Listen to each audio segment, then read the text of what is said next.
Hello everybody. In this video I'm going to talk about MSN StockScouter ratings, and I don't know if all of you are familiar with them, but let me just bring it up in the web browser here so you can see. I brought up the StockScouter rating for Apple, and its system is not infallible, but it's pretty good in terms of quickly assessing the company's health, and they go through like the pros and cons of the company.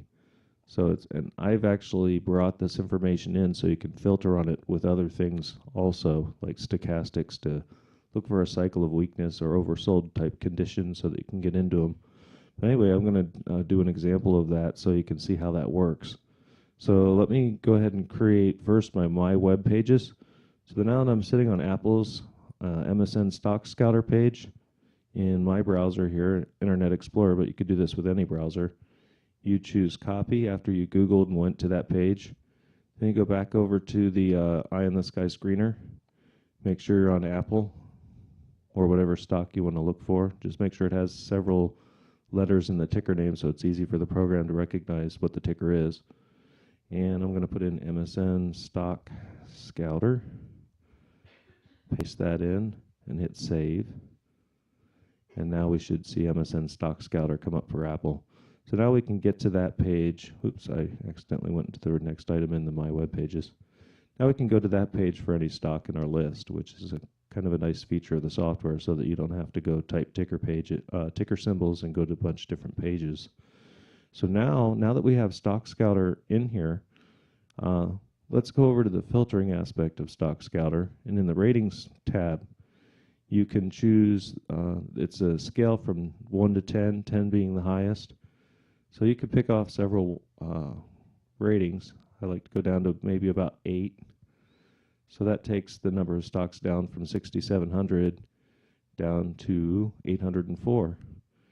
And you can combine these with stochastics. So I'm going to look for highly rated stocks that are in an oversold situation, so under 30. And that takes the 804 on down to 199. And we could switch from StockScouter over to FinViz just to kind of look at the patterns that we've got going on here and where the current price is situated to the support and resistance lines. At this point, you could kind of go through these and throw them into your list by hitting the S key for short term, or F key for favorites, or P for putting them in your portfolio if you've picked them up. And you can kind of detect how those stocks are doing, and these are the higher rated stocks on MSN StockScouter, so you're kind of getting a quality factor in there along with your technical indicator screening. You could also combine it with price, so if you wanted to look for stocks that are over $10, you could do that, and volume being at a minimum of whatever you're comfortable with. I like at least 50,000, sometimes 100,000. And you could even do patterns if you wanted. If you wanted to grab some down trending patterns, I usually drag the screen downwards so I can click off all the patterns at this easier.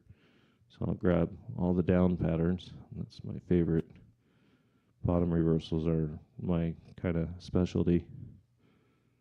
So I pick off all the downward trending patterns. So we've got those. Alrighty. And now we're down to a short list of about 6 here that are in bottom reversal type situations. So I could, like CTL looks pretty good here. You can see that it's on the bottom support line and it's in a sideways consolidation. So I'd throw that on my list and take a look at it further. And another thing is that StockScouter rating can be added to the dashboard. So if we go over to the dashboard page, let's say we wanted to make this box ratings. We'd right click on the box 3 and choose change text. We'll call this box ratings, hit save to save that. And then this one will make MSN StockScouter. So I just double click the cell to get this to come up. And we're going to make this cell turn green because it's a pro. If MSN StockScouter is greater than 8, We'll say that that's the threshold that we like. Could be anything you want. It's whatever you're comfortable with. I made the software very configurable, so you can just configure it the way you want to use it. So actually I want to make this greater than or equal to, sorry, instead of just greater than, and we'll put 8 over there.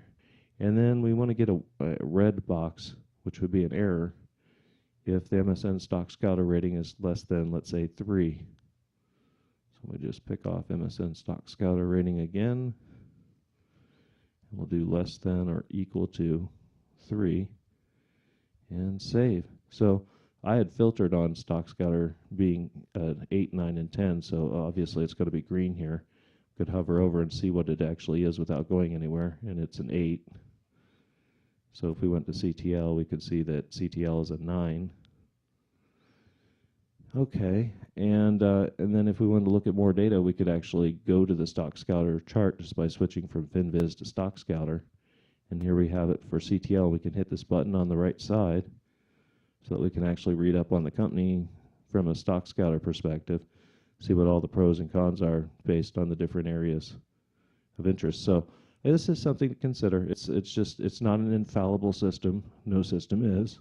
But combined with other indicators and other things taken into consideration, it definitely adds to your toolbox of things that you can use to scout and find stocks that are in a healthy, fundamentally healthy, and then you can get the lowdown from the StockScouter page as to what's underlying and what is composing that rating. So it's kind of helpful for a mile-high, quick assessment. I think it's useful. So anyway, I hope you've enjoyed this video. If you have any questions, you can email me at questions@eyeinatheskyscreener.com. And again, I want to invite you to attend the webinars. I hold them every Wednesday night, so you just need to go to the education page of my website and RSVP. And I hope you have a great day. Thank you very much. Bye-bye.